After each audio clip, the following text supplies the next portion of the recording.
This is Keny the Handyman, and today I'm going to show you how to repair a large hole in your drywall. There are lots of different methods of doing this, but in this case I'm just going to take a piece of scrap drywall and cut a patch that will fit inside the hole. Before I do that, I want to make sure my opening is nice and clean, so I'm just going to bevel the edges here just so that I have some space for the mud to go in and have a nice clean finish when it comes time to mudding the area. Then I'm just going to take something so that I can mount my patch to. So I got some wood backing here, and we're going to put this right inside here, and we'll screw it in place here.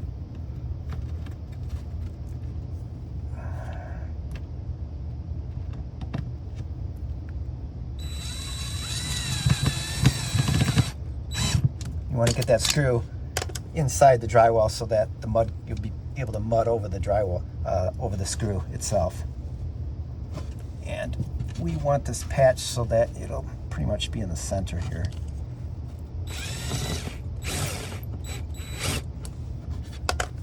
Okay, now we're just going to take our patch, now that we have something to mount it to, and we'll just put a screw in the center here. We'll hold that in place.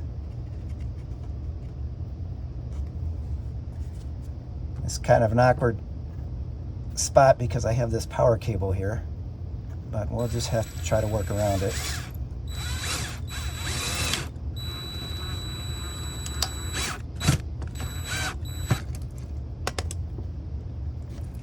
Okay, so we're going to take our drywall and our drywall mud, and we're going to fill in between the cracks here.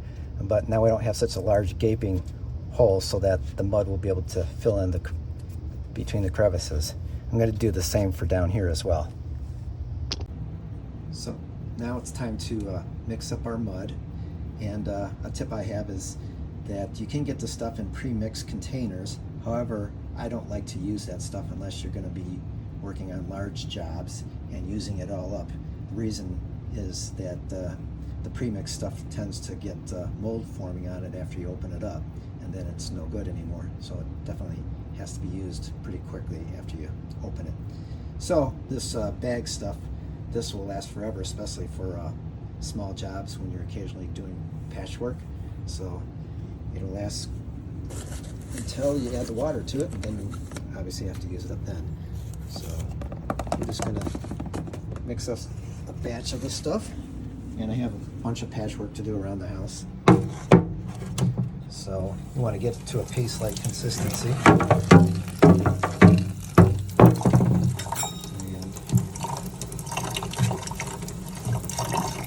just slowly add your water. Don't add too much.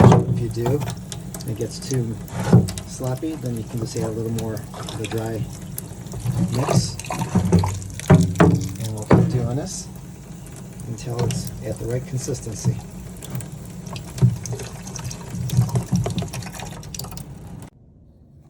So this is the consistency of the mud that you want to mix it to. And I like to do the small stuff first, the small repairs first, before I do the larger repairs like the big patch that we were working on. So I will just take a little bit of this stuff and just, use the mixing thing and put it in here. And then I'll get my finishing knife just to go over it nice and smoothly. And then we'll move on to the big one after we patch all these small holes here. So we've got our patches in place, so now it's just time to start applying the mud.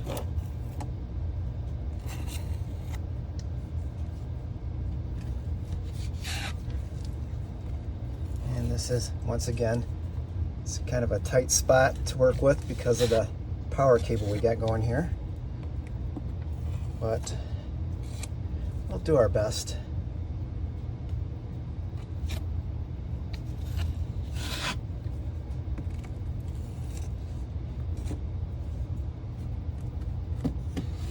Fill these areas with a smaller putty knife, and then I'll come in and finish it with the bigger one.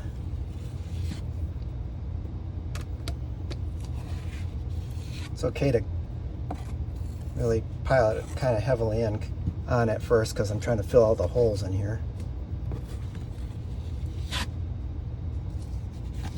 And I want to shove that mud in between all the cracks and crevices so it really gets behind and forms a good bond.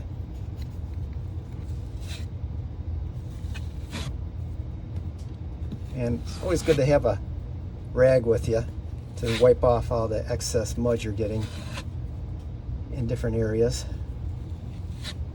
So now I'll take my larger knife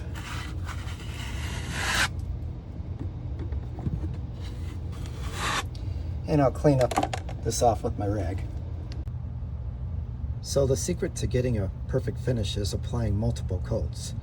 In this case, it's going to require 2 or 3 coats. So this is what my patch looks like after the first coat of mud has dried, and it looks reasonable. I'm going to have to take my sanding sponge here and then sand it down, and then go with it again with another finished coat of mud. And I'll probably have to do this one more time after that, and then it'll be perfect after the 3rd time.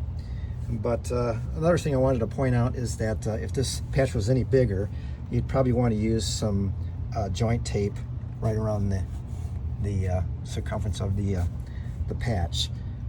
Then that would cover up the indentations, and it would just help it to make a nice smoother finish. But this was small enough where I didn't feel that was necessary. With another coat of mud, it'll fill in just fine. Another thing you could do is to apply what's called a California patch, where you peel away you leave some excess wallpaper on your patch if you didn't have the joint tape.